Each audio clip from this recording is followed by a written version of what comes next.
Lord.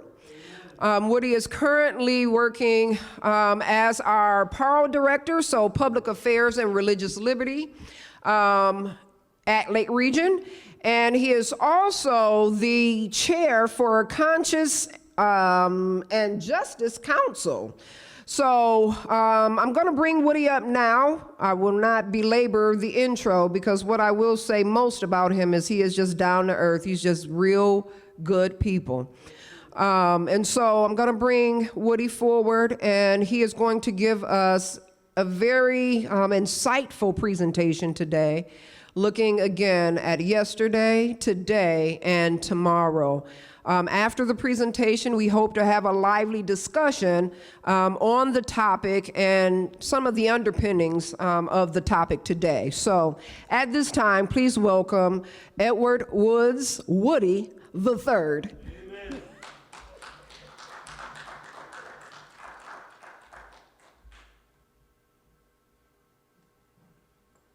Good afternoon. It's a privilege to be here. I'd like to thank your pastor, Dr. Patterson, good friend Leah and Lonnie from Oakwood and beyond. It's good to be here. If we can take the time and offer some prayer. Can we bow our heads? Father, we ask that you come and dwell with us here at Ypsilanti Seventh-day Adventist Church as we learn more about our history. Lord, help us to have the resolve through the unction of the Holy Spirit to use this as a launching pad to hasten your soon second coming. These things we ask in thy worthy Son, Jesus' name we pray. Amen. A little bit about public affairs and religious liberty. I am happy to do that on behalf of Lake Region Conference as a volunteer for more than 10 years. And so I thank you for putting me back in at constituency meeting in May, because it truly is a service. I believe that everyone that is connected to the church needs to be connected to a ministry. Amen. And I think if you're connected to a ministry, it eliminates a lot of foolishness that goes on. And so this ministry has galvanized me, has recommitted me, rededicated me to the work of the Lord. So I thank you for the opportunity to serve. It's also good to see the Taylor family. I hear they've been celebrating 80 plus years on this great earth. So they're in bonus time. We want to get to where they are. They're in bonus time. And it's good to see that they're on fire, especially as it relates to community services. You have a long and rich history here at the Ypsilanti Seventh-day Adventist Church. Leah asked me to talk about Lucille Byard on October 30th of this year. It was the 75th anniversary of the Lucille Byard incident, and we're going to talk a little bit about that. So we did a slide. If you're counting, there's 21 slides. Just so you know, this is slide number 1. There's 21 slides, and I've entitled the presentation, Byard, Yesterday, Today, and Tomorrow. In terms of doing the research and looking at the presentation, my goal is that you will look more into our Black Seventh-day Adventist history and the contributions that we have made, because they're not in textbook. Unfortunately, when I took denominational history at Oakwood, there's just a little section in it, but it really focuses on the history of the church. But there's not a textbook, there's not a curriculum. And with Christian education being as valuable as it is, and me being a product of Seventh-day Adventist education, I think we need to have a push where we put the contributions of Black Seventh-day Adventists into our curriculum so that our millennials and Generation Z that is coming behind them know why we're here today. Amen. And I think we have lost that. And because we have lost that, they don't understand the value and the contributions and the difference that we have made. If you take all the regional conferences in this country together, and the regional churches, and the money they contribute would rank us number 4 out of all of the divisions in the world in terms of our contribution. So the Lord has blessed us. He's empowered us. And we have nothing to be ashamed of, because we are making a difference in building God's kingdom, not just with the talents that he has blessed us with, but also our skills that he's also blessed us with, so we have gainful employment. So I'm happy to be here. Speaking about the purpose, we want to increase awareness and remedy all forms of discrimination in the Seventh-day Adventist Church. That was the purpose of the resolution that came out October 30th. And we want to address liberty of conscience and social justice according to the Word of God. We're not talking about academic theory, because people want to talk about race-based theory. They want to talk about feminism. We're not talking about any of that. But what we're saying is our public affairs and religious liberty ministry is based upon the Word of God. Right. And if all Scripture is given for instruction and for reproof in righteousness, we need to understand that this is a biblically based ministry, not a partisan ministry, not an evangelical ministry, but a God-ordained ministry as found in His Word. Yeah. And so we want to be real clear about that. Lucille Byard incident. I want to kind of give you the background in terms of what was taking place around 1943 and with the state of the church. There was three main things that were brought up as concerns. The Loma Linda University School of Nursing would not accept black applicants in their nursing program. And what they quoted in Droyden, they said there was a difficulty in training students of your nationality before. And as a result of that difficulty, we are no longer accepting black students in the nursing program. And this was a quote unquote that went to the letter in terms of rejected. So this is kind of the backdrop. The Adventist Sanitarium would not treat blacks, nor would they allow their black laborers to clean their treatment rooms. So in other words, the treatment rooms could only be for white people. Whether they were getting served or whether they were cleaning them, they were only for whites. Blacks had no right being in the treatment room. Now, mind you, the Washington Adventist Sanitarium was using the tithe dollars that we put in the buckets to operate. But yet they wouldn't treat their own Seventh-day Adventists, nor would they allow them to clean if they were on the payroll. So I want you to understand the context of where we are. And then the third thing, if you look at the cafeterias, the dorms, and the churches had segregated seatings. In other words, when you went to church, you had to sit with the blacks. And if the blacks sat in the rear, you sat in the rear. If you had to wait for 5, 10 blacks to come into the cafeteria because there was a table of 10, you would have to wait till 10 blacks came so that you could all be seated at one time. So I just want you to understand, I know you guys think that the Seventh-day Adventist Church has a great history and blase. We have some scars and warts. And there's still some apologies and some remedies that need to be made.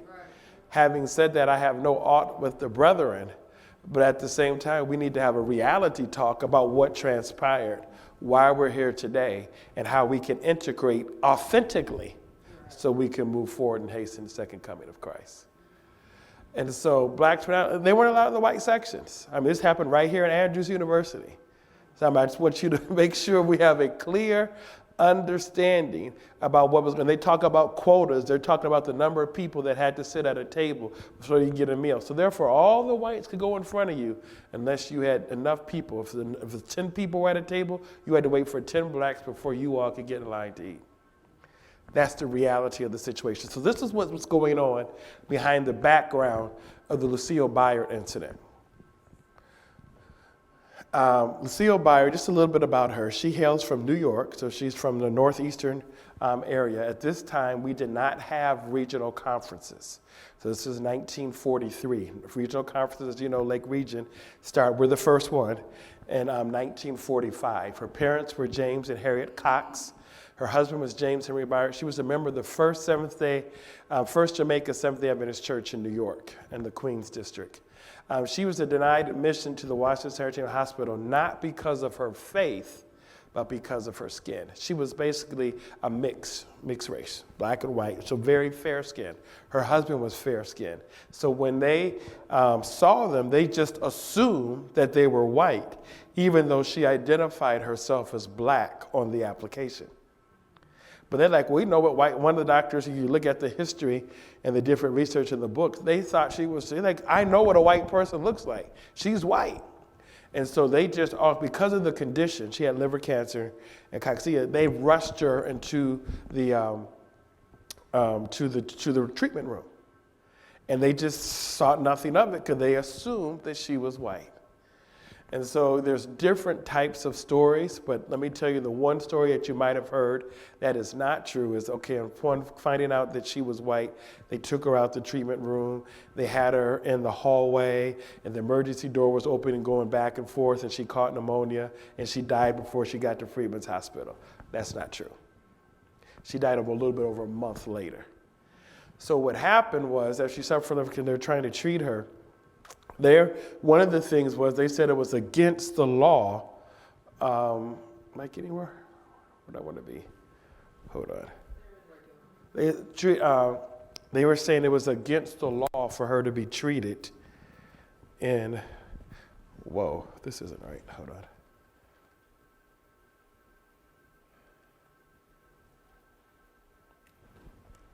They said it was against the law for her to be treated in Maryland. That's what they came up with because there was a lot of social unrest. And they were like, well, it's against the law for us to treat, so you have to leave. And so what happened was she was moved, but her church, wrote a letter and threatened a lawsuit because the only reason why she wanted to come to the Washington Sanitarium is she wanted to be treated in Adventist hospital. She wanted to go outside, do the health thing, springtime, fresh air, Adventist health message, Adventist food. She wanted to be with fellow Adventists, and she thought that would provide her with the best care. Mind you, she is severely sick. And now she spent all this money because the church helped raise the money to get her to Washington, D.C. from New York, pay for the taxi cab to the hospital, and now they're telling her because you are black, you can't be served here. You have to go to the Freedmen's Hospital, which is the black hospital in Washington, D.C. And so the church wrote a letter to the GC president saying, we want our money back, and if we can't get our money back, we're going to sue you. Because they said they were tired of being treated as second-class citizens in a church where we pay our faithful tithe and offering. And so she looked forward to being first. She appealed to the attendants because of his wife's condition, and they ignored him. She's sick. We barely got here. She needs help. They didn't do it. And they recommended by the attendant to go to Freeman Hospital with guaranteed acceptance. And the good part about there was a doctor from Loma Linda University who was very kind and was able to accept them and get them in. James Byard tells the story 6 days after the episode. He writes a letter, and he says they told him it was against the law in the state of Maryland to admit colored people. There we go. He's talked about how she wanted to be with fellow Adventists. He talked about how it appealed to the attendant. All of this is what happened as a result. I'm sorry.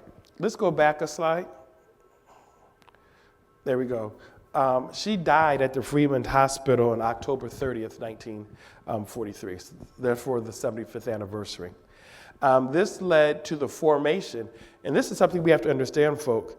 There was an active laity. Everything wasn't left to the pastor to address. They had a whole bunch of Sister Taylors out there ready to roll up their sleeves and get to work. And it led to the formation, and initially they were called the National Association for the Advancement of Worldwide Work Among Colored Seventh-day Adventists. Then they became known as the Committee for the Advancement of Worldwide Work Among Colored Seventh-day Adventists. And what they did was they forced the Seventh-day Adventist Church to address racial inequities, and it led to the creation of regional conferences. And so we have to really understand what happened is they were concerned not about the education, and we're going to talk a little bit about that. They were concerned about employment opportunities. They were concerned about transparency as it relates to funds. And they were concerned about the young people. And so here they're like saying, why did she have to die? She didn't have to die. This was a senseless death because you were practicing racism, because you didn't want to fully accept us as blacks, as Seventh-day Adventists, and as equals, despite what you say about the Bible and despite what you say about Ellen White, where both are strong proponents of respecting the dignity of man regardless of their color or gender. Let's add that. And so I jumped and told you about what happened with James Byer in terms of what he said happened. The medical director at the time was Robert Hare. And this was his side of the story because the blacks were so upset and so frustrated. He now tells his side of the story he tells his side of the story after the uproar. Okay, so she's dying, and she said he knew she was colored before providing treatment. And because of prior correspondence, he was saying we were willing to arrange a private room for her. We were willing to deliver her meals on trays. And when the physician was off duty, he would be willing to help her. That's what he said he expressed. But he said the buyers rejected the proposal. And as a result, they went to Freedman's Hospital. So that was his side of the story. But the side of his story came after the uproar and the backlash because of the death of Lucille Byer. Now, mind you, she was kicked out September 21st, but he's not telling his side of the story till November 15th. Her husband, mind you, she was kicked out September 21st. He's telling his side of the story on September 27th.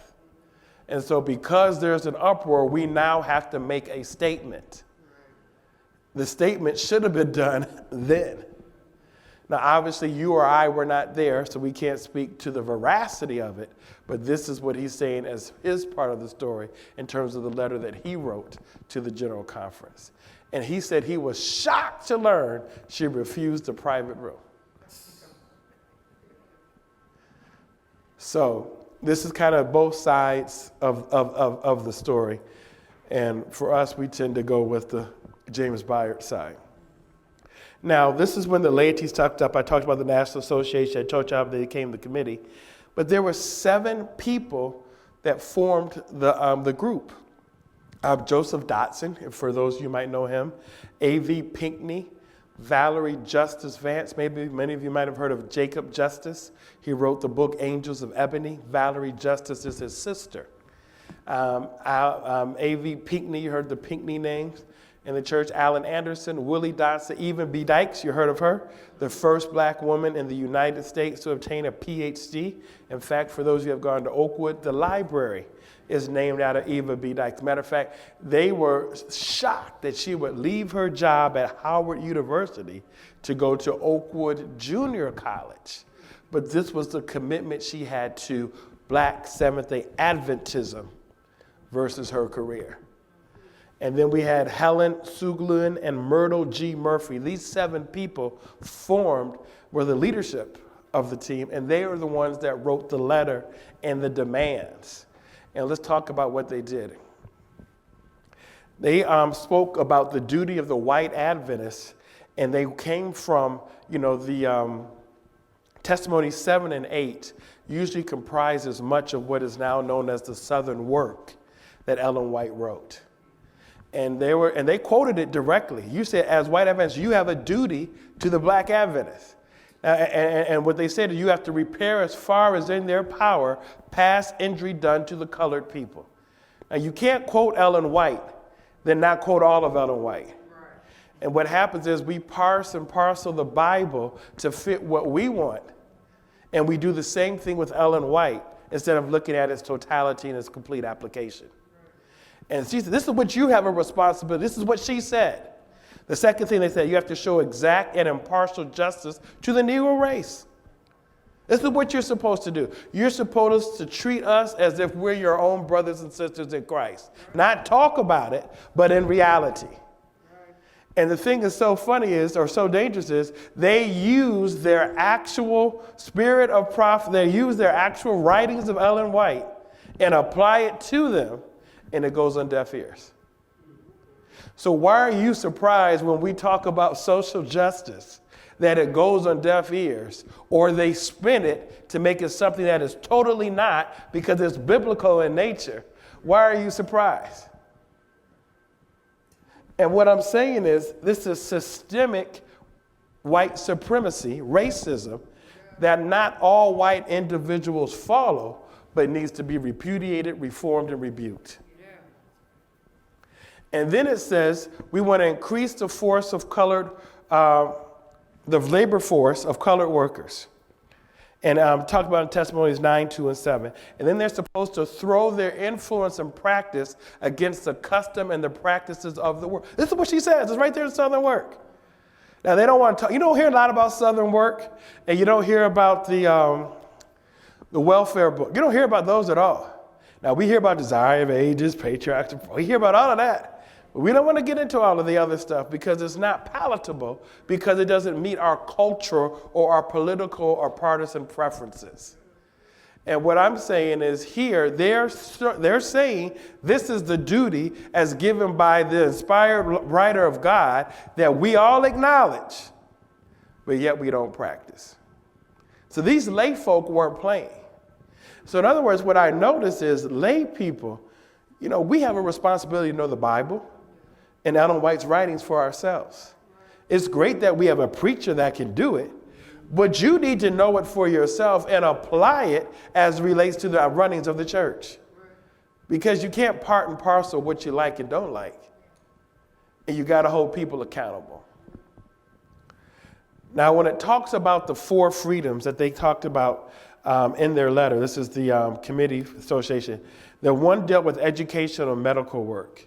And this is just to highlight some of the things they were upset was colored people are not admitted generally to our institutions as parents, students, and nurses. Just talking about the medical field in terms of work. They're talking about our education institutions. They're talking about it from across the country. This is not just something limited to New York. They're talking about across the country. So they would come in and meet, and they would pass the bucket so that they could pay for their long-distance phone calls to stay in touch with people all across the country to provide an accurate representation of what was taking place in California, what was taking place in New York, Michigan, down south, so they were truly representative of the conditions of black people in the United States who were Seventh-day Adventists. Emmanuel Missionary College was assigned colors to rear seats and subjected them to a quota system before they could receive meals. We talked about that early. Now, one thing I want to give Dr. Andrea Luxton, who's the president of Andrews University, is she offered an official policy. And not only did she offer official policy, she also created a position for vice president of diversity to work on some of these issues to repair the damage that is done over the years to alumni and current students at Andrews. And so for that, I think she deserves a round of applause. I tip my hat off to her. But then this is what they also said. They're like, why is there integration at Johns Hopkins and Sandy Spring Hospital, but not Washington Sanitarium? In other words, I can go to Johns Hopkins and get treatment. But at the Adventist hospital, I can't. I could go to Sandy Spring and get treatment. But at the Adventist hospital, I can't, yet all of them are in Maryland.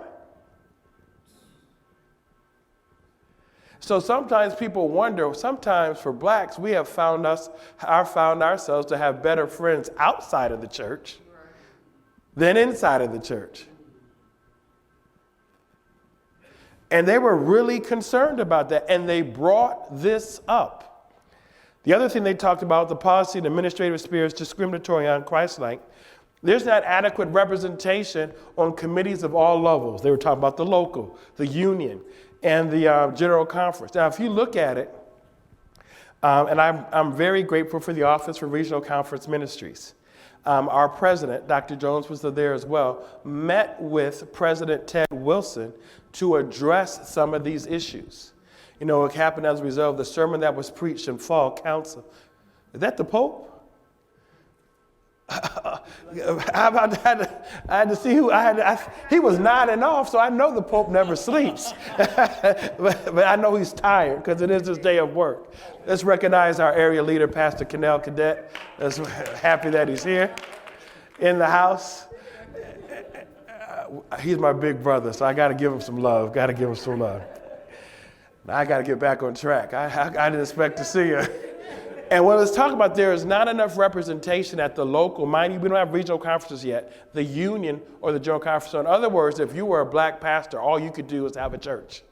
You had no representation on committees. You couldn't vote anything that impacted you because we were nowhere to be found. And so if you look at it now, in Lake Union, we do have great representation as diversity of color, but very small representation when you think about people who have matriculated through Lake Region and have gotten positions at Lake Union. With the only exception would be Dr. Ruth Horton. Even though she came from the Illinois Conference to Lake Union, she's a member of our Chicago Heights Church. But other than that, we have no really representation at the union level. NAD is great. NAD has done a great job. Tip my hat off to elders Dan Jackson and Alex Bryant. But General Conference is deplorable. And I'm grateful that Elder Dana Edmond, who's the executive director for Office Regional Conference Ministries and a former president of South Central, and our presidents got together this week to address that situation with Elder Wilson. And I'm looking to see what he's going to come back with. Because as retirements come between now and the next session, he has an opportunity to make sure that Black American Seventh-day Adventists have some responsibilities in the church. And so I was happy to hear that. And if you haven't read it, read the article. It's on the Office of Regional Conference Ministries website, and it tells you the outcome of the meeting. So I'm also happy that they're doing a better job of communicating what they're doing and sharing that. That's something that's very important. And it says our money is not used enough. We go back a slide, please, for our own advancement, because there was no transparency. Now, I don't know about this church, but every church I belong to, if I'm on the board, I want to see a financial report. I want to know where the money's going. And there should be no reason why anybody should not know how the money is being used for the advancement of our work. And they addressed that, and they got involved. It says the policy in the field of employment is unfair, partial, and unchristlike. It says Negroes are not encouraged to find employment. Did I skip one? No. Let's go to the next one. Negroes are not encouraged to find employment in the work. In other words, I'm not encouraged to find employment within the church. We need to work outside of the church. Because what was happening is they had all these pastors, but that's all they wanted to have was pastors. And therefore, if you wanted to be a departmental director, if you wanted to do something else, they didn't have opportunities for you. And they're like, if we're paying a faithful tithe and offering, and we're bringing this many people to church and contributing, then we should have equal representation. You should not be discouraging our young people, but encouraging our young people to work in the church. And they've done a mighty. Now think about this. Some of these same things that happened 75 years ago is also relevant today, but we as laity are not as active. It says the policy of spiritual matters is too one-sided and narrow. And it says that it neglects to lay plans. Like there was no innovative plans. How can we improve and expand the work of Negroes? How can we invest in evangelism and grow the church even more? They go, you have no plans for our work. All you care about is taking our money and then using it for your stuff, but we can't find it for our stuff. Now just think about that. And this is happening all in 1940s, right, Brown? This is right after World War II, if you want to think about it. We're talking about black soldiers going over there to die or going over there to work and coming back home, and there's still segregation. All of this stuff is happening right now. It lacks integration, like the Baha'is and the Friends. They had integrated worship service. We couldn't have integrated worship service. We were told to go to the black church and let the whites fellowship with the whites. Then it says it segregates the secretary of the colored department had to eat by himself. Now, you created this position at the general conference level, but yet you won't even let him eat with you all that he works with. Knowing he's the only one in the whole building. What type of nonsense is this that he doesn't get full status as a brother in Christ, yet you are all working for the same thing, the advancement of souls to the kingdom of God. And they called him on it. And I don't know if we just got tired or what, but we don't hold people accountable. If you wonder why the church is going to, whatever y'all want to say, we don't hold them accountable. We lie down like dogs and take everything. And we do not hold them accountable. Now, when the church was held accountable, it's amazing what they did at the height of segregation. But we stopped pushing. And as a result of us stop pushing and not holding them accountable, you get what you get.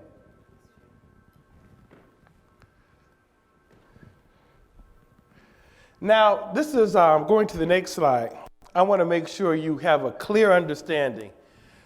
Black Seventh-day Adventists, this committee, because you might have heard of Charles Kinney, you might have heard of James Humphrey and some other people who favored establishing regional conferences because they were tired of the racism and they were tired of the segregation, and they said, let's just do our own. But when this committee formed as a result of Lucille Byard's death, they wanted complete and total integration. I want to make sure we're very clear. Complete and total integration. That was their demand. And when they wrote the letter, if you go to Protest and Progress, a book written by Dr. Calvin B. Rock, it just came out earlier this year. If you look at Appendix 11, you can see their demands, what I had on the screen.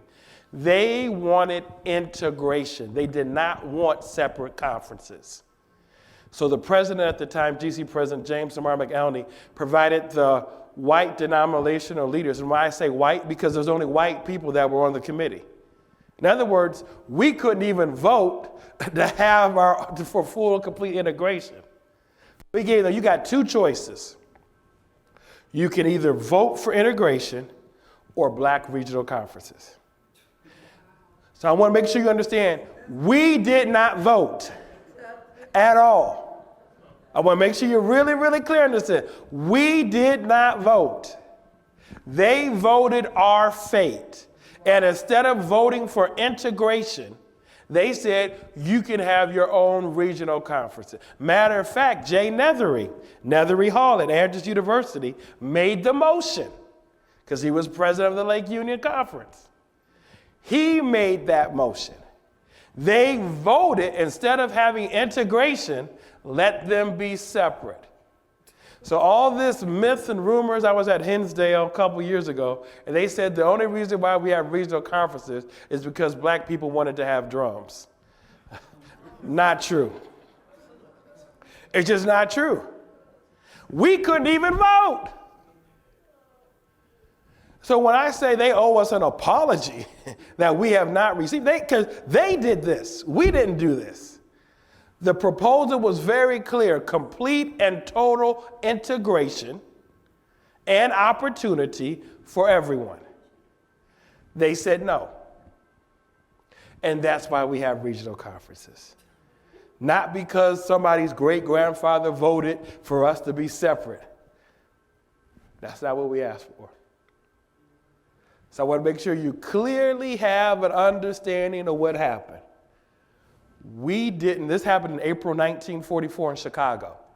We didn't vote for it. We couldn't vote for it because we weren't allowed to be on the committees.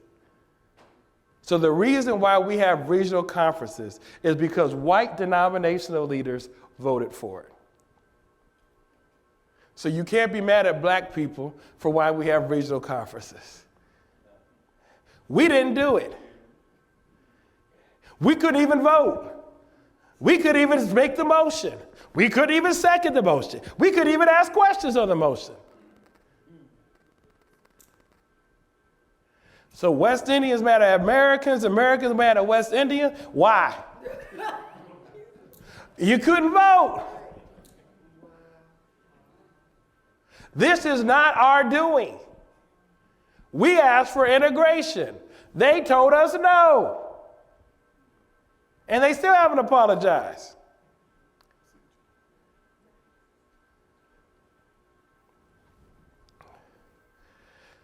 The other thing that was interesting, Dr. Rock writes in the book, I don't know if you guys read the book, Social Justice and the Writings of Ellen White. It came out by the former pastor of City Temple, Pastor Jonathan Thompson. If you haven't read it, get that book. And he puts three things. This is Dr. Rock wrote, because this book was edited by him.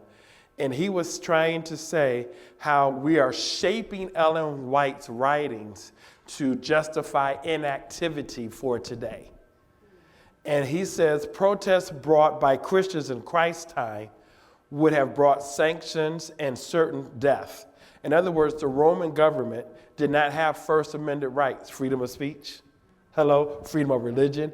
That was not available. So try to use the Roman century context in a 21st century world where you have a Bill of Rights and the precedent of law is not going to work. because Christ's time is different than our time today. The second thing he says was it requires engagement and appropriate involvement of Christians. Folks, you got to get involved. You got to get engaged. You got to be concerned about your fellow brothers and sisters in Christ that might not even look like you. Because see, God only sees believers and non-believers. We might see black and white. We might see male and female. We might see blue and green eyes. But God only sees believers and non-believers. It's very clear. For God so loved the world that he gave his only begotten Son, that whosoever believeth in him shall not perish, but what? Have everlasting life. For God sent not his Son to the world to condemn the world, but that the world through him might be saved. So this presentation doesn't give you a license to hate white people, but this presentation should encourage your resolve to get rid of systematic racism or white supremacy. And the church as a whole should be the leader in doing that so people know that we are Christ's children because of our love for one another. So we don't hate white people. We don't. But what we do hate is systematic white supremacy that has created these disparities and lack of opportunities that have punished our children in past generations. And then it says we got to apply the principles of Christ and Paul in context of the 21st century. I don't know why we're going back to AD 34 to talk about what to do in 2018. It's totally different. There was no social media in AD 34. There was no cars, houses, beautiful churches. We didn't have all of this. So why are you trying to take a model then to apply it now instead of using the principles? If you look at Christ's method of evangelism that he did then, what did he do?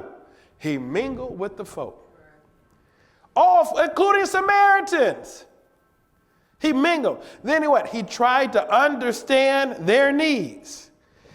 He ministered to their needs. Did you see what happened? Then he bade them to what? Follow him. In other words, he wasn't trying to get a baptism in. Without knowing who he was baptizing. And here, instead of shaping Ellen White to the biblical principles of the Bible, we are shaping Ellen White to our partisan and cultural preferences. And the only thing God's preferences is for believers. Matter of fact, God says to Peter, I don't want anyone to perish, but for all to come to repentance. So he's not slack concerning his promises. We should be happy that he doesn't want any of us to perish. God is delaying his coming so as many people as possible, believers as possible, can enter the kingdom of God. I'm excited about that. Dog whistle politics. Ian Haney Lopez wrote a book about dog whistle politics. And what he's talking about is we say one thing on one hand, but our picture shows something else. So we would all say we're against exploiting the welfare system, but the picture of exploiting the welfare system is an African-American woman, single with multiple kids. So on one hand, we're saying we're not racist, but the picture we show that epitomizes this is a black woman with 2 kids. Then we talk about portraying illegal aliens, and the first person, they showing somebody from Mexico. Now, you notice they don't come from Cuba. Have you noticed that? Because Cubans are with them. They show somebody trying to come from Mexico. And you got to be very, very careful about how people use images and say they're not prejudiced. Same thing happens with targeting terrorists. Now, terrorists, why is there always somebody from the Middle East wearing a turban? You do know terrorists come from other countries. You got some American-grown terrorists. But we try to say we're not prejudiced, but then this is the picture that we put in the media. And then when it's criminals as minorities, we showing young black men and Latinos with saggy pants. We have given them a stereotypical picture so that when you hear the phrase, this is what you expect to see. Now think about it in the Adventist church. How come every time we do a mission trip, we go overseas to a country of color? That's the picture. Now, we're not racist, but that's the picture we show that we got to go to Haiti. We got to go to a South American country or Central America, or we got to go to Africa. But that's the picture we show, and that's designed to keep white supremacy alive. And the church does not address it. If you look at the readings of diversity, for diversity and social justice, we have to understand that the vast majority of the poor in America are, we got to go to the next slide, please. Thank you. Keep clicking as they come one by one, are white people. Now, the highest percentage is not white people, but the numbers in terms of the quantity are white people. The next one, please. The ghetto was used to identify poor white urban immigrant communities, mainly in New York. Irish people, for example, that's where the term came from, was never described for blacks. But we have switched it and give it a next one, please. There's two more, just comes next one too. And then they have to view and accept the myths of privileged whites and seeing affirmative action as a reason for people of color advancing today. In other words, if you're mad about advancement, you got to get rid of affirmative action. Now, mind you, affirmative action benefited white women more than anybody else. But this is the myth. And they talk about this in the readings, and they do that. And the reason why you don't see the poor or you don't talk about it in the readings for diversity and social justice is very clear. We practice in the church is just keep white supremacy alive. You can't tell me there's not poor white people.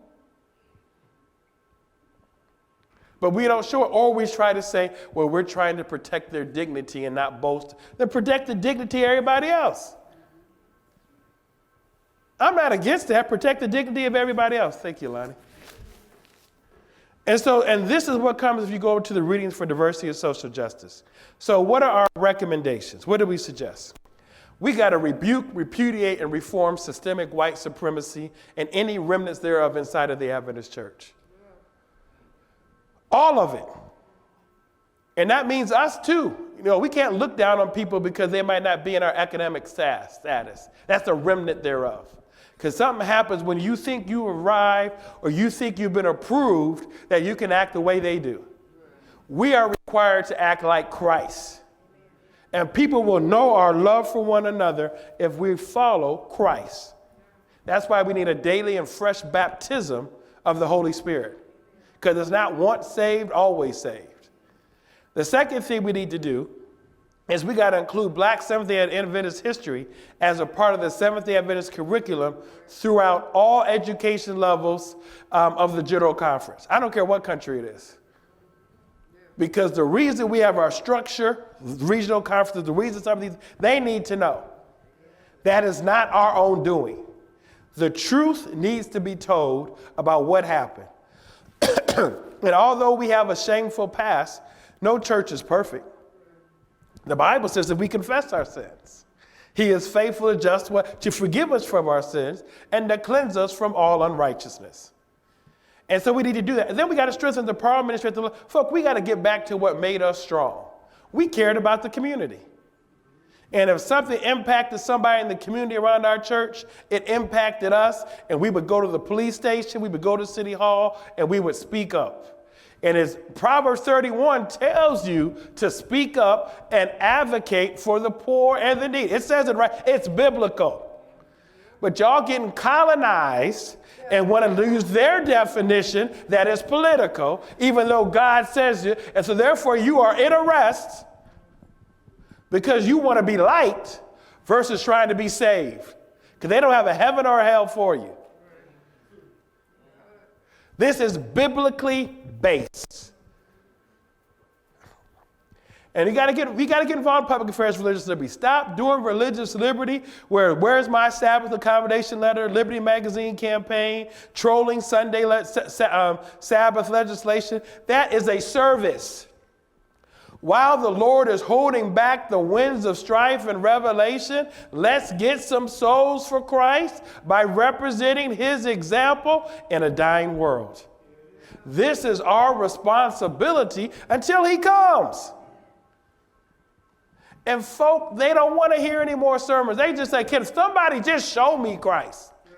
I've heard about him so many times, I can't see him anymore. Can somebody just show me Christ? Then you can tell them about our 28 fundamental beliefs. Then you can tell them about the 7 beasts in Revelation. Then you can tell them all that stuff. But folk, can we just show somebody Christ first? Counsel to follow is biblical. Proverbs 8, 13, and 15. To fear the Lord is to hate evil. I hate pride and arrogance, evil behavior and perverse speech. Counsel and judgment are mine. That's why it's important for us to stay connected to the power, to the source. I have power. By me kings reign and rulers issue decrees that are just. In other words, anything that is done through God. So I don't care what's going on in D.C. or what's going on in Lansing. God is always in control. References. Crucial Moments by Benjamin Baker is a book that I use for this. Dog Whistle Politics by Ian Haney Lopez. The Lucille Bayard Resolution that was done by the Conscience and Justice Council. Perspectives, which was a book written by Calvin B. Rock. There's a particular chapter there when it talks about blacks and racial reconciliation that was written by Dr. Ricardo Graham, who's the president of Pacific Union Conference, but started his ministry right here in Lake Region Conference, where his mother is still a member of the City Temple Seventh-day Adventist. Had a great talk with him. Protest and Progress by Dr. Rock. I spoke with him when we were constructing the resolution. Readings for Diversity and Social Justice. Seventh-day Adventists in the Civil Rights Movement by Samuel G. London Jr., who's currently teaching at Oakwood University. The Enduring Legacy of Ellen G. White and Social Justice by Jonathan A. Thompson, who was the former pastor at City Temple Church. And We Have Tomorrow by Lewis B. Reynolds. Read these books. Listen and understand what is happening. We have a rich history to be proud of. And moving forward by God's grace, we will hasten his soon second coming. God bless you. And thank you so much, next slide please, for having me at Ypsilanti. I'm here for Q&A. I'll turn it over to Leah. All right, so Q&A. Do we have any questions for Woody regarding the presentation today? I know that I have definitely learned a lot. I have to be honest. I honestly thought that we pulled ourselves apart, right? And formulated our own conferences. So this is like mind-blowing. Yeah, for these same reasons, but to know that we just didn't have a voice in that is, wow. All right. So this question is for you, Brother Okay. Woody. A very loud drum is beating at this time. Okay.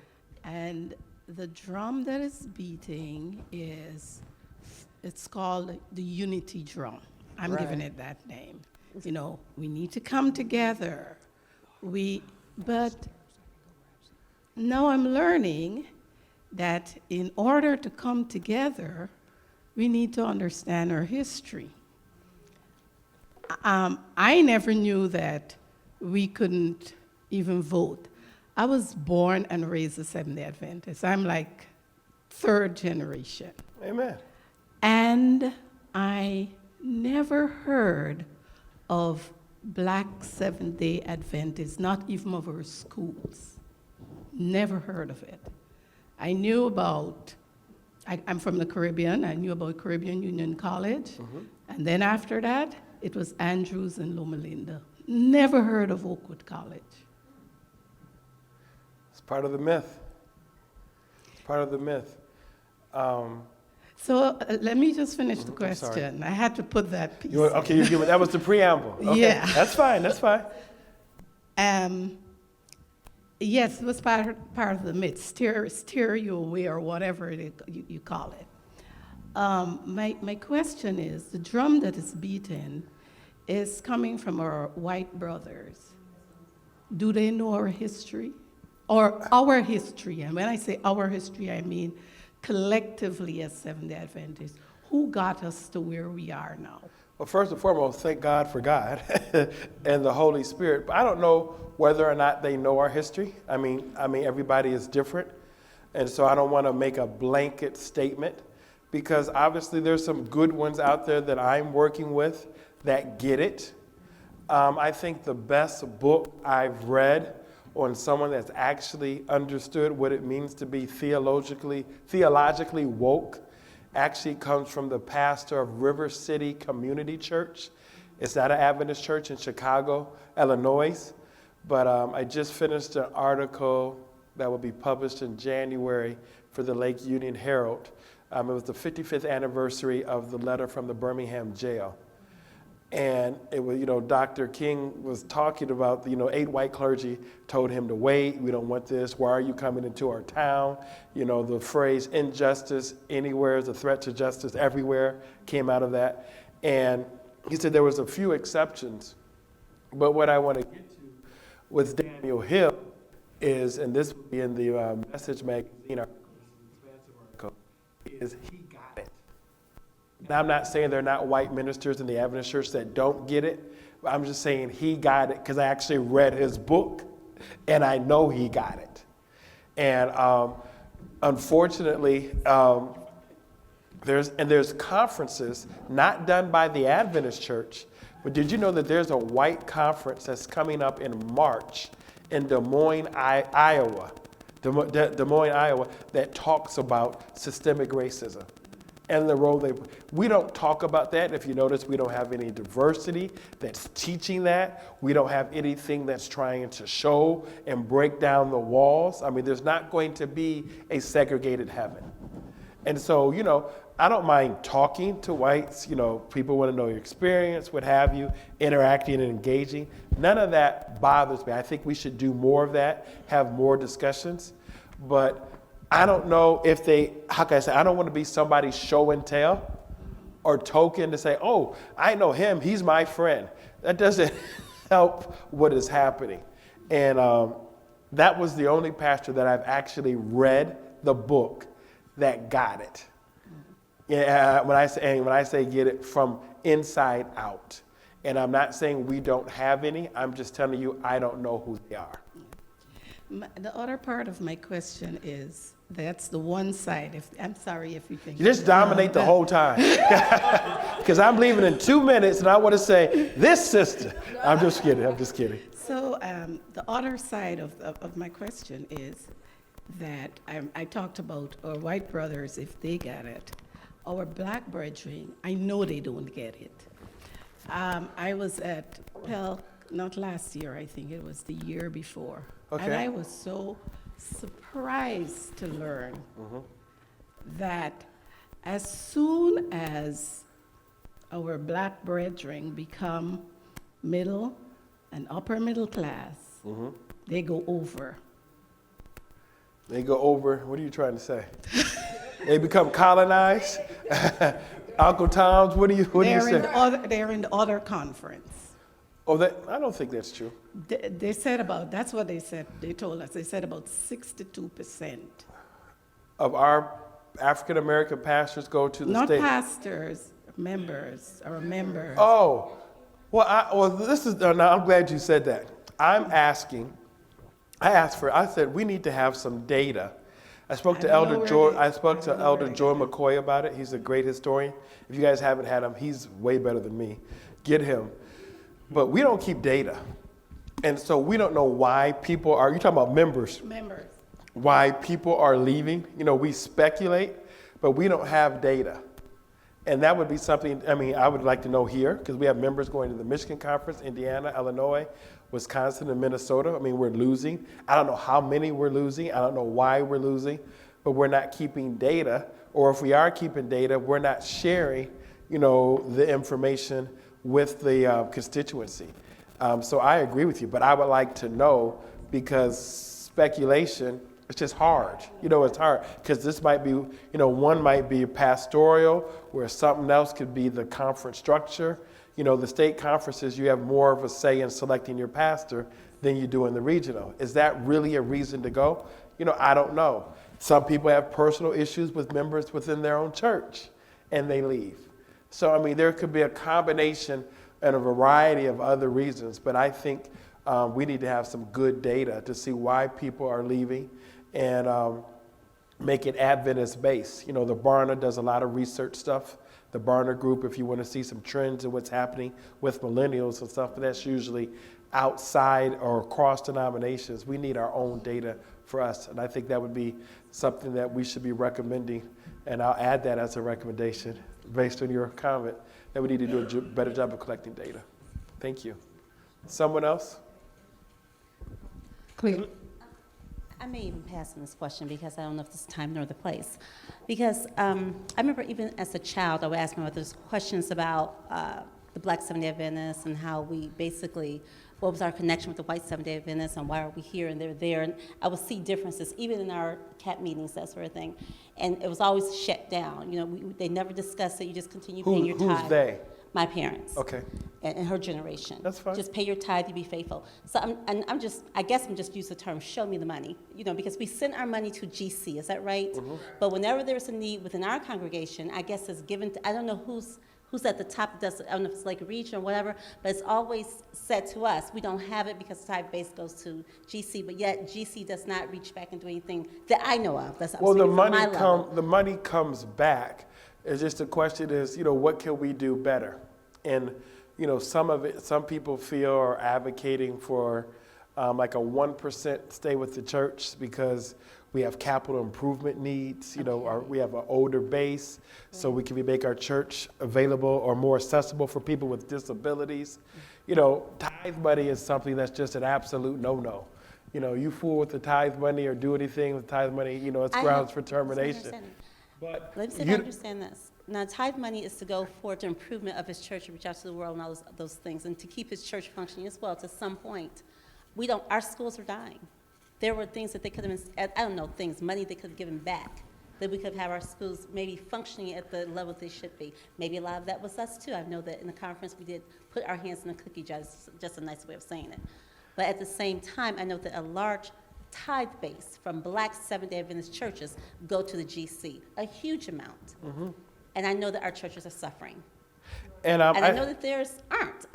Theirs are thriving. Right. So, and I know that... But they'll tell you local offering, and I don't know whether or not that's true or not, but one of the things... We give more than anybody, so it's not their local offering. I'm talking about, I don't know what happens here in terms of local offering, but one of the things we don't have, I should say, by giving up that committee that was working for the worldwide, we don't have that anymore. Mm-hmm. We don't have an active laity base that is speaking to education, mm-hmm. that is speaking to this and making demands. Women's ordination, if you look at the issue, why it's a hot issue, is that Southeast California, along with Pacific Union, mm-hmm. along with Columbia Union, forced the issue. There was a protest. Right. There was a thing. That's why we are here today. You're hearing about unity, what have you. They did the theological study, and there's no biblical basis for why women can't be ordained. Right. There's no biblical basis. Okay, but there was a vote taken, and they're saying you need to respect the vote, law and order, blase, blase, blase. That's what they're saying. And, people got to make their own decisions. And then if you make a decision that's outside of policy, then you got to be willing to accept the consequence. It's no different when we made a decision to protest during the civil rights movement. It was against the law, and you had to suffer the consequences. So let's just be honest. Civil disobedience comes with consequences. If the church was to say, well, if you guys were to do this, there's consequences, they're well within their realm, even though we might not agree. So I just want to make sure people are clear. Now, when it comes to the money situation, it's not just us that's having these issues. This is happening all across the country. But we have not coalesced as a group and say, hey, we want something to be done about this. We've got to change the financial structure in terms of the money because we're the ones losing. And this is women's ordination. If you listen to them, we give more money than any other division in North America. and they talked about money. Why not use some of the money we give to the GC and give it back to our local churches for mission, for education, because we're giving more than everybody else. That's all I'm saying. And they voted at the last session to do 2 to 3 years to let that happen.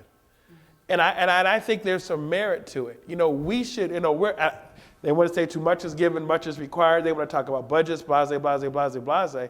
But we're suffering. I agree. Our kids are suffering. I had quality Christian education. It wasn't like I was going to Christian education just because it was a Christian education school. It was a quality Christian education program where I could compete against any other school in the nation. I was not second fiddle. So just because a school says Adventist doesn't mean quality. And you can't live on the mantra that Ellen White says, the worst Adventist school is better than the best public school. That does not give you an excuse to lower your standards because you have the name Adventist on your school. We should be the best. We should demand the best. And we should hold accountable. But when you don't say anything, guess what happens? It goes down. And then now you're faced with a dilemma as a parent. Because that's one thing you can't screw up is your child's education. You can't screw it up. My daughter goes to Andrews Academy. I live in Lansing. She stays with my mom. Best investment ever. I see a better difference. Just better relationship with the Lord. All of that because it makes a difference when you're with, I don't care a quality program. Now, as a parent, I went down there and I asked the principal straight up, how do you deal with racism? Because I want to know. Because I'm responsible for my child's self-esteem. And I want to know how they handle it. And I asked the question. We act like we're scared to ask a question. You're saying money is the same color as theirs. Ask the question. And let them know who you are. They're like, well, why did you come down here for parent teacher conference? She's not in any trouble. She's a great student. Because I'm the parent. And I'm responsible for my child. And I come so you know that I care. And it's nothing personal. I'm the parent. I don't go just when it's good or bad. I go when it's good. And we should be vested in our kids' education and have a demand for excellence. There's nothing wrong with that. And there's nothing wrong with holding people accountable. But we don't want to rock the boat. We don't want to rustle anybody's feathers. Then you get what you get. So you're saying if we want to see change, we need to come together and Come we need together. to protest, basically. This is what we want. Well, This is what we protest not necessarily, write letters. Follow the same. They wrote Yeah, letters. protest. They came back. They wanted to speak up. You got to do it. This is, it just seems like we're becoming more secular in terms of using secular methods in the church. But we have a mandate that we can demand excellence. That's true. That's true. And I just don't understand why it's it's nothing wrong with holding people accountable, especially your church. We act like we can't hold them accountable. That's true. We can hold them accountable. There's nothing wrong. You all hold me accountable and you don't pay me a dime. So why can't y'all hold folk accountable? Yes, sir. Yeah, question. She mentioned there's this drumbeat of unity. What are the issues? What are they saying? For those of us, who come from different generations, right? Gen X, Gen Y, millennials. When you say what are they saying? What are the? Where are we in terms of this discussion between? I think we're at a standstill. Everybody just being politically correct. I don't see anyone apologizing and trying to rebuke, repudiate, and reform systematic white supremacy. I don't see it at all. So but I will give credit, like I did in the presentation, to Dr. Luxton, to what she's doing at Andrews in the initiative. But as far as the structure of the Seventh-day Adventist Church, I'm telling you, I'm not aware of it. Having said that, I am not a member of the Executive Committee of the General Conference. I am not a member of the Executive Committee of the NAD or the Union or even Lake Region. So if it's something happening or afoot that might not be public, I'm not aware of it. But go ahead. So what is the question? Meaning, what is the motion that what?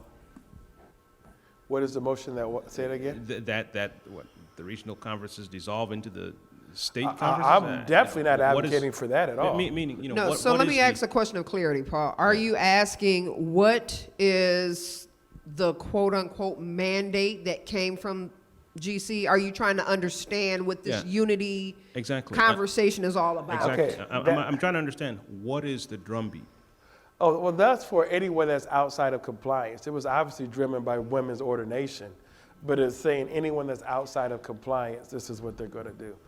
But for my presentation, let's just be clear, racism is not a part of that unity compliance document platform at all. I mean, to me, they need, I mean, just like they have End It Now for domestic violence and End It Now for child abuse, I think they need to end it now for racism.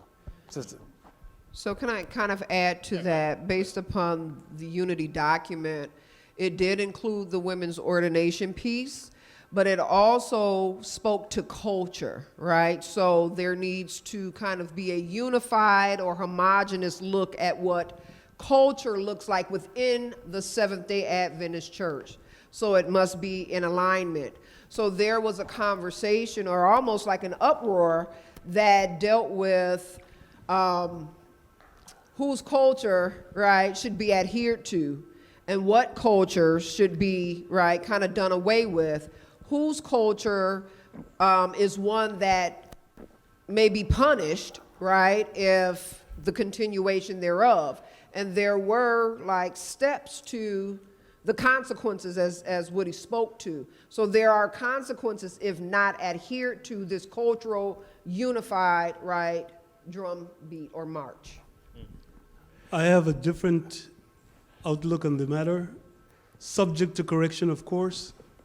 On what matter are you talking about? The compliance issue and the voting and so Okay. forth. It's strictly a case of what is referred to as fundamental democracy. Larger numbers have the say. It may not be equity, but it is fundamental democracy in the sense that there are 13 divisions in the world church. The North American division is just one of them. What is the population of Seventh Adventists in the North American division? Less than 2 million. There are divisions outside of North America that are much larger than the Inter-American division is about 4 million. That's where the West Indians and the Hispanics come from. Some of the African divisions are likewise 2 million plus per division.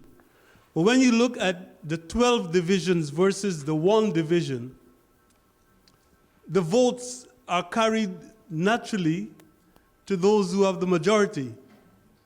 And to me, that's the reason why the issue was voted down. It wasn't whether it was theologically correct or incorrect or compliance was this or that. Because when I observed it, the non-American personnel or candidates or nominees on the committee were outnumbered. That's correct. So naturally the vote went against. But I think where the cultural aspect, I didn't know the cultural aspect was in the document. I didn't see that piece. But I think where the cultural aspect is the influence being spread in those other divisions, you know, for male headship, what have you. But I mean, I agree with you. I mean, we don't have the votes. And was it Australia? And what was the other division? It's Australia, NAD, and there was one more. I think one in Europe. Yeah, there's one in Europe that was, you know, basically supporting it, but the votes aren't there Right. in terms of the majority. And so obviously we lost. And then, you know, there comes, you know, the money thing, because NAD is 40, number one, about 40-some% of the church. And my thing is seeing that it wasn't a theological issue, going back to Dr. Patterson's point, they could have really let each division do it for themselves. That's right. And there's, you know, they could have done that. I'm not sure why it had to go this particular way, but, you know, everybody has their own opinion, but it's kind of hard to sell minorities on law and order, knowing the abuse of what law and order has done to us, and to use that, I mean, that's just the wrong talking points or message that I don't think should be that's favorable or palatable when explaining, what happened. So since then, there have been other ordinations, and so it will be interesting to see what happens. But I think we have spent too much time as a church on this issue, where we're known more for this than our love for one another and doing that. And it's very unfortunate because it didn't have to go this way. Are there any other questions? Yeah, I just have one question. And this is, again, it's been talked about a little bit, but I just want to give some more clarification. Now, has there been any discussion at all about, now we're aware of the institutional racism that exists. And it's, how many times have we heard or we've argued that we put our money into a system that doesn't really support us, or doesn't really come back and help us. So my question is, has there been any discussion of saying, okay, fine, then let us have our own black Adventism arm, as opposed to being part of GC, pulling away? Because whenever you talk money, then all of a sudden everybody wants to come together and have a come to Jesus moment. So I'm just saying, have we ever had the opportunity of having those discussions where you're saying, you know what, you are getting your money from us, but yet we're not benefiting from this. So in essence, our plan B is, then maybe we'll just integrate and have our own situation and then go from there. Well, there was a talk about having unions, if you remember that, but that didn't work out well. And the other issue that I want to applaud Elder McCoy for was, our guys were working 40 years, and the other guys were only working 30 as it relates to the retirement system. And we came up and started our own regional retirement system so our guys can retire with dignity and some life, after 30 years. So, I want to applaud them for that. But we also have to look at other areas. I can honestly tell you, I'm concerned about the insurance rates, and I think we need to do a study to see whether or not we're all paying equitable insurance. I mean, in terms of, what is it higher in inner city areas where our churches are located versus everyone else? What does that look like? I don't know if it is or isn't, but I would like to do a study, because if something was happening with the retirement system where our guys are working longer to benefit the others, I think we need to take a look at everything. And I think there needs to be an accountability. And I think the pressure needs to come from the lay people. I mean, the sophistication, if you look at the talent and the people you have in different areas, like I'm not in investments, but investments and strategy. There's a lot of talent sitting on the bench at the church that could move us forward, and we're just not using it. And I think we're at our best, if you look at our history, is when the pastors and laity are working together. So we need to get back into that model, and the accountability is both ways. It's interesting, and I'm listening to you talk, and it's interesting because this particular church has a very interesting history in and of itself in relationship with the conference, because I was around when we applied for a loan with the union to build this church, and they would not give us a loan at that time, and so we incorporated and went to the bank and got our own loan to build the church. But how long ago was that? Over 30 years. It's been a while. Okay. Yeah. This edifice is almost 30 years. Yes. Right. Okay. Right. Wow. Amen. And so again, that's where that's where I'm coming from. It's so funny. We pay diligently our tithe, and then to be told, well, we don't have money to give you a loan. But I think something that you should do, and I'll be honest with you, I would invite someone to come here and ask them to explain the money, because Glenn Scott, the union treasurer, did a tremendous job of explaining that, because people want to know, and you might not like what he says, but it's nothing like having him come to educate you. And you should ask. And there's nothing wrong with asking how the money goes up and how the money comes back down. And then also asking, and the process for how to get that change. I mean, he did a phenomenal presentation, and it was very open, very transparent. He didn't hide anything, and you need to ask. You need to ask, because I'm concerned about the conditions of our churches. I'm gonna be honest with you. You know, the Lord blessed us in Lansing with a new church. You know, we paid $134,200, and the church is worth $2 million. It's all on one level. It's handicap accessible. Our seniors aren't talking about their needs, but we're blessed. The Lord blessed us.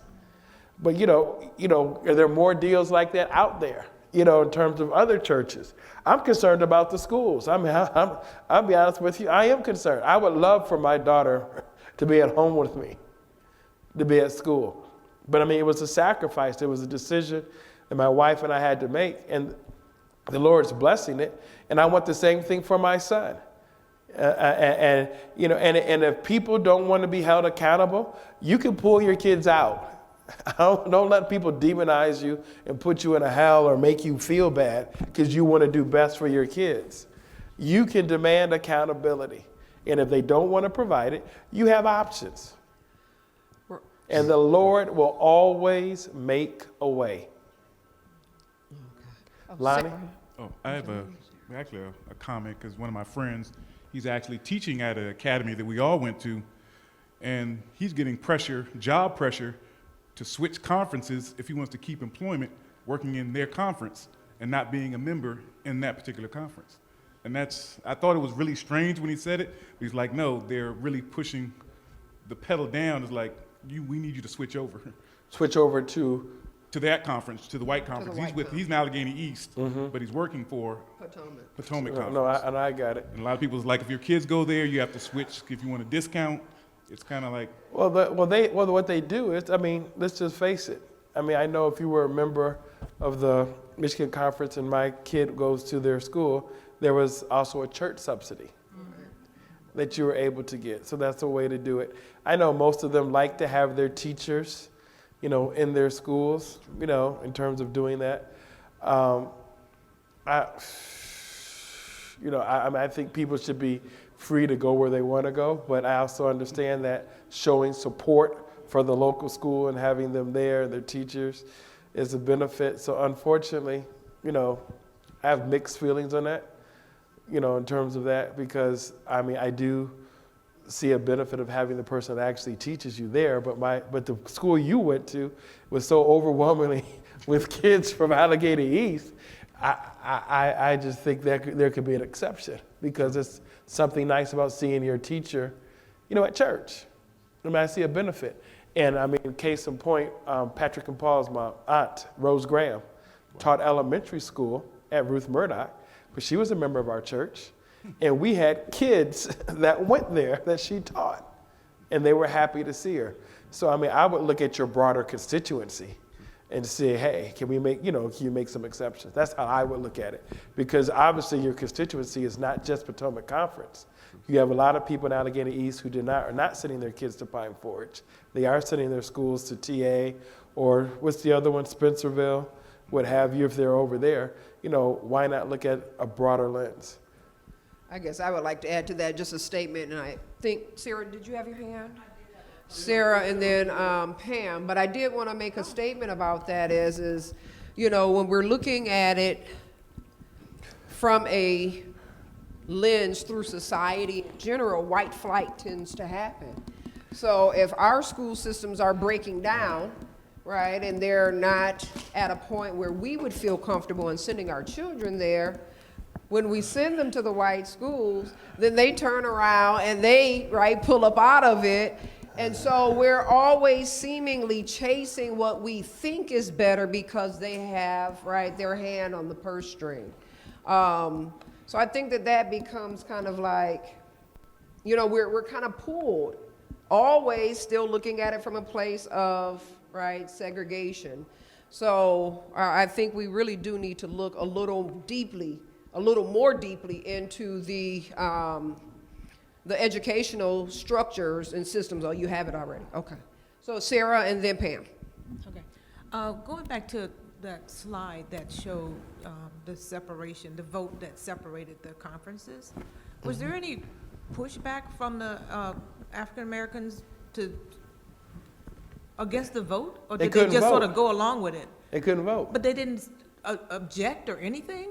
Why would they stay with something where they didn't even want them to be? Well, they just. You would think they would have formed their own things, like, okay, Well, yeah, we're going to separate from this thing altogether. They accepted what was given to them. And I mean, because now, I mean, even we have to understand with integration, they were also wanting leadership positions. And they weren't willing to give up their leadership positions to equally qualified blacks. So therefore, if you integrate it, you're talking about throwing the system upside down because they didn't just want to stop being pastors. They wanted departmental positions. They wanted to be presidents. They wanted to be departmental directors. So if you want it, they're like, okay, you can have it, but you got to form your own. And so by having these regional conferences, they became presidents, they became evangelists, they became secretaries, they became treasurers, they received opportunities. I mean, it's kind of hard. I mean, they're telling you they want integration, but you're not willing to give up what you have in order for complete and full integration to take place. So they basically said, we're taking the lesser of the two evils because, to be honest with you, they didn't think we would last this long anyway. They said, let's just go ahead and be separate, and then they'll be begging us to come back because they're not going to be able to survive. But we were still sending all of our tithes to the General Conference. But now you got to keep your tithes with the local conference like everybody else was doing previously. The local conference being the regional conference. Okay. Therefore, you could pay for your president. You could pay for your secretary. You could, do your local conference expenses. Instead of sending it to the conference, the state conference, now you're able to send it to, in this case, Lake Region. So all of our money stays in Lake Region? No. That's why you all need to have ask Elder Glenn Scott to come. I mean, ask him and say, where does the money go? You need to ask him. I mean, it's just he's an expert on that. He does a great presentation. Just ask him. It's not a secret. Okay. It's in policy, but I would just ask him. Someone had a question over there? Yeah. Question and a comment. Comment first. I am an appointed commissioner on the local Human Rights Commission for the city of Ann Arbor, and a lot of what you have shared here is not only systemic within the church, but it's within the community. Oh, yeah. Every city suffers from this. So my question then is, some of what we do on the commission, when we are presented with a challenge or we take the initiative to address something, either because something has happened or before it becomes a problem, how does that look for us? I'm not about writing letters and protesting. I've done that whole thing. I did it for a person in our church for 7 years. Went to every city council meeting for 7 years and protested. So I've done that, okay? I've written letters. I've gone as high in the United States as you could for this individual. Did that. That only works so far. What I have experienced is, in a kind, gentle, Christian way, is you hit them where it hurts. So what does that look like for us who want to make a change so that we can effect equality within our churches? I'm not talking about letter writing. I ain't talking about protesting. I'm talking about hitting them where it hurts so that it affects the equality that we should not even have to be demanding, that we should just have. And I guess, the pastor is here, but Matthew 18 is still relevant.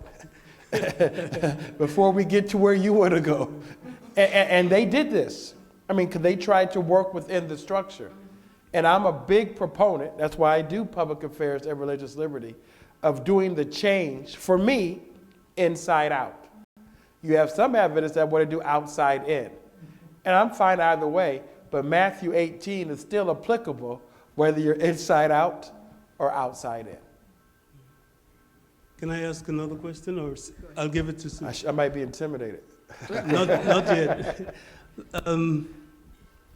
This one is interesting because I'll give the practical example. You were born American. I am an imported American. Imported. Fine wine. Now it goes like this. Okay. If you are to go to Guyana, where I'm from, as a missionary, your status will be a missionary. You go into Guyana as a pastoral director. If I go to Guyana as the pastoral director, my status is not a missionary. It is a native returning home. That's within the church. And those two statuses refer to different remuneration. Yours is much larger than mine. And the reality is, it's not the blacks. It was the white missionaries going to Australia or going to Africa or Kenya versus a Kenyan who comes to the United States, becomes a citizen and goes back home. His compensation is less, far less, than the white missionary who goes to Kenya and returns to his home. Well, that's a problem. You're not going to have you won't have an issue with me out of that. This presentation was really focused on the Lucille Bayard and what's been happening here in America. But those type of policies, Dr. Patterson and others, they need to be exposed and they need to be changed. I mean, the church really needs to be held accountable, and we're happy not doing it. You know, we talk about the issues, but we're not holding the church accountable to address these disparities. So how do we hold the church accountable? We network from all across the country. I think we network within the division, and then we network outside of the division. I mean, we need to network with our African brothers. Okay. And that's something that I got to give credit to Elder Edmund, that he's working on doing with the Office of Regional Conference Ministries. That needs to happen. We have not done that. I mean, I don't understand why we haven't done it. You know, networking is a gift my father gave me, okay, in terms of network. We don't network. We don't even network in our own communities.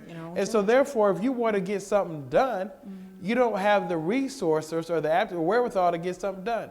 When they got rid of the president, when they had get rid of the president of GC or what have you, you can be rest assured they're networking all across the division. We don't network. And some of these issues that are blatantly wrong, like Dr. Patterson, should be changed. But we're content letting the status quo be because it's not benefiting us. And we forget the Seventh-day Adventist Church is a colored religion. Colored. And I don't want to get people upset with this language, but we're content with apartheid status. Yeah. It has been said, it has been proposed. There's even been discussion in our church. Withhold the money. That speaks volumes. But some of us are so afraid, the Lord is not going to bless us. Because Malachi 3:10 says, bring ye all the tithes into the storehouse and let there be meat in my house. And prove me now herewith, saith the Lord, if I will not open you the windows of heaven and pour you out such a blessing that there shall not be room enough to receive it, etc., etc., etc. But that gets their attention. And there has been discussion. I remember when I was at Andrews several decades ago. Yes, I'm that old. And every Thanksgiving, I think it was, our black leaders would go to Oakwood and there would be discussions, even talk about seceding from the general conference solely because of the disparity in the distribution of the monies. Even to this day, when you brought up the instance about retirement, where our leaders worked longer than our Caucasian counterparts, even with risk management, which I've read a little bit about, I'm fuzzy on all of the details, but even with that, there is great disparity. We don't get anywhere near what we're entitled to, let alone what we pay out. We know that. So a real quick fix, I shouldn't say quick fix, a quick solution, temporary though it may be, keep the money. I'll give you a perfect example. In our conference, in our church, I know you know this, If we are one day late, we get a phone call from Lake Region. Yeah. Where's the money? And this church can say that because Mark alluded to it earlier. Of all of the churches in Lake Region, we are the highest returning tithe church per capita income in the entire conference. We have led this conference in tithe. Yeah. And we still do even to this day. We don't get that money in on time, whether it's by mistake or error or whatever, phone call. He gets it? Yeah. Yeah. So all I'm saying is, I'm not a rebel. I never have been. I'm willing to work within the system. And I did it for 7 years, okay? So I got patience. But I'm not going to wait indefinitely. So I'm just saying that would be a quick response. At least we'd get their attention. And I know it's been proposed because when I was back in Andrews, they were talking about it then, and they talk about it now. What's your take on that? And oh, by the way, we own our church because of what Mark said. We own our church. Lake Region does not own our church. No, I'm not saying that it is. All I'm saying is Lake Region wants our church, and not just because we're the highest tithe paying in the conference. Because it's real estate, and they can use that as leverage when they go and get loans to say, here is our proof You got it. of, we're good for it because we got this and it's worth something. For this presentation, just so we're clear, I am not an employee of Lake Region Conference. So therefore, I would not advocate in an informational presentation what you should do or what you should not do, just to be honest and in complete disclosure. I mean, obviously, from a policy background, when you withhold money, you obviously get people's attention. But I just think in Lake Region, we need to do a better job of communicating some of the issues and working better together as laity and supporting our pastors and our leadership, but not only supporting and holding them accountable so that we can make a difference. And if that difference is saying, hey, we need to do this, then, Lake Region needs to take it to the regional conference ministries and say, hey, we need to do this. I mean, I had an issue, you mentioned risk management. I go, I need you guys to do a study. And I said, I need you to consider it. And they listen. And so, I mean, because, I don't want to, if it's happening in the Northeastern, I'm concerned about that too. I don't want to just limit it to Lake Region and what's happening. And so I am a process person, but don't think I'm not with you. But that wasn't the purpose of why I am here today. You would really need to have that conversation with the duly elected representative of the conference, which is the president. Now, having said that, in terms of justice and stuff, happy to talk to you about that. In terms of the presentation and Lucille Byard and what we're doing through the Public Affairs Religious Liberty Ministry, that's fine. But something like that, he really needs to weigh in because he's the duly elected. But I also would encourage you to talk to Leah because she's a part of the executive committee and she is a part of the governing structure. And that's really the process for that. But if you ask my own opinion, and if I was talking to you tongue in cheek, I probably wouldn't disagree with you as much, but that's not my role or purpose in terms of why I'm here today. And the authoritative answer for that would have to come from him. I just have a question. First, I want to. Did you hear that, Pastor Patterson? I want to make sure you can repeat that. First of all, I'd like to say that at our past business meeting, Pastor Patterson did bring back a report from the conference of how all of our monies were being spent. Okay. And I appreciate it because it's the first time I had ever heard a presentation as such. Also, well, you got a great pastor because I can't recall any pastor coming back to us telling us how the money's being spent. Well, it was questionable, but he did it, and Well, no, we no, no. appreciate it. But I say that one of the things that I have learned in working with the various pastors and the conference, we do not have much communication with the leadership of the conference as we used to have. Okay, many of our leadership in various churches in this area is not getting the communication. Many of them are not aware of who you are, okay? because when the flyer went out that you were coming here, many people didn't even know who you were, because I've known you for years. Well, you know that. But I'm saying this is because you have new leadership today. You have younger people today. You have different pastors today. So I think there should be a better unity of communicating among the community. The communication to be more collectively involved, because as leaders in the conference, all of the conference leaders used to come to the churches, to the area, and do training for all of the departments. Okay? We don't have that now. Well, you have to understand over 50% of our directors are volunteers.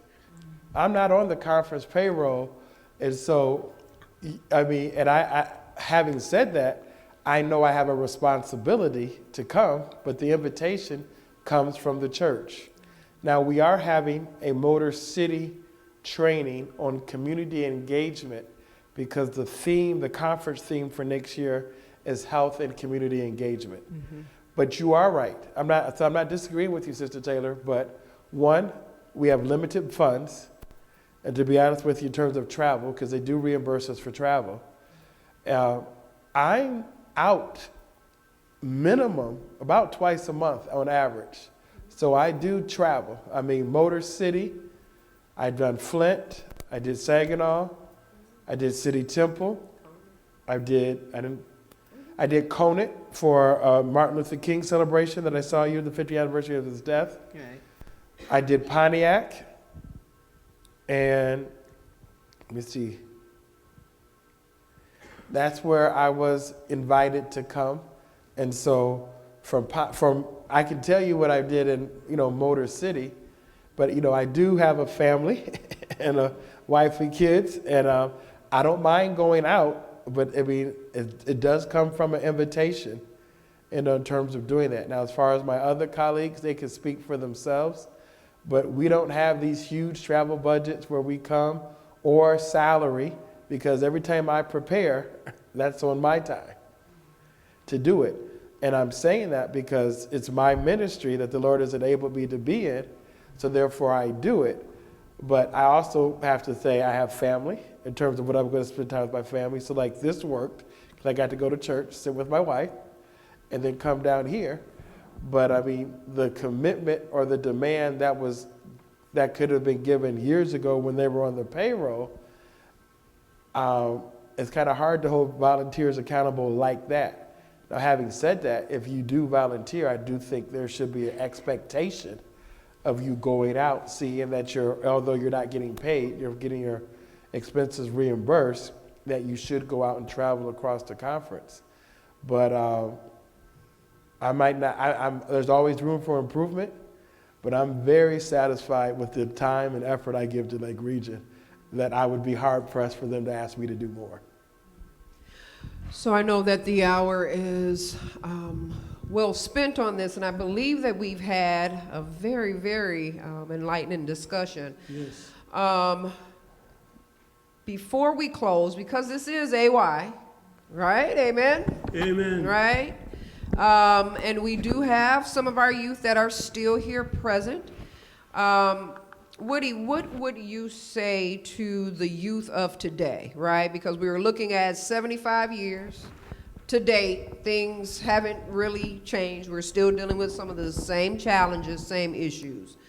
What would you say to the young people of today as far as engaging, right, in a movement of justice within our Seventh-day Adventist church and outside of the church, right? Because everything isn't just all in-house. We are to love all mankind. So what would you say to empower or encourage the youth of today? And that'll be our closing out. And then, Pastor, if you could close us out with prayer. First, have a relationship with Christ, because it's going to be frustrating. I mean, we're not the only ones going through. And you want to have a relationship with Christ, so even when you feel beaten down and downtrodden, that you still know that Jesus Christ is in control. And so seek a daily and fresh baptism of the Holy Spirit. And the thing is, the closer you get to Christ, the more you'll know you're unworthy. And don't run away, even try to get closer. The second thing the Bible says in Galatians, be not weary in well-doing, for in due season you'll receive your just reward. You might not get a trophy, a blue ribbon, or an attaboy, or a pat on the back here on earth. But the reward that we're seeking comes from God. So don't act like you're doing it for fame or fortune or 15 seconds of fame, 15 minutes, whatever it may be. What you're doing and following this biblically based message of liberty, conscience, and social justice is to give glory to God. And then third, always remember everyone you come in contact with is created in the image of God. Mm-hmm. From the drug addict to the prostitute to the millionaire to an athlete, they're all created in the image of God. And if God is no respecter of persons, we shouldn't be any respecter of persons. And then fourth, get involved. Find a ministry. I told you that earlier. This was my ministry. I did Youth Federation president for 6 years, but Pearl is my ministry. So find something that you're passionate about for the sake of Christ and get involved in that ministry and do it for the glory of God. Whether it's community service, health and temperance, men's ministry, AY, and all ministries don't have to be unique to the church. It can be outside of the church. AY is not just for Adventists. You can't have young people come to church that are not members of the church for AY. Public Affairs and Religious Liberty, we write accommodation letters for non-Adventists. You don't have to be an Adventist to get an accommodation letter because we respect all religions. So make sure you do that.